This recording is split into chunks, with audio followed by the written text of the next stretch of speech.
और इस वक्त असन मौसम भी दरमियाना जाया बाहर, धुप इतनी खास भी नहीं है।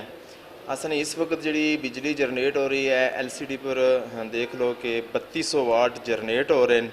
और इसने विच पूरा हॉल उन्होंने 3 हॉल हैं, family hall, gents hall plus kitchen, motor, fridge वगैरह सब कुछ चल रहा। और उन्होंने मौजूदगी ने विच बैटरी ने अंदर स्टोरेज भी हो रही है, स्टोरेज ने नाल नाल हॉल भी चल रहा। और 3200 वाट नी जनरेटिंग इस वक्त हो रही है, जी कि 5 kV ने सिस्टम ने अंदर 3200 नी जनरेटिंग बहुत बड़ा फिगर है, चूँकि इतना बड़ा फिगर असा अज दिन तक नहीं देखा। और इसकी वजह सिर्फ solar panel original 1 number A grade ने लगने की वजह नाल है।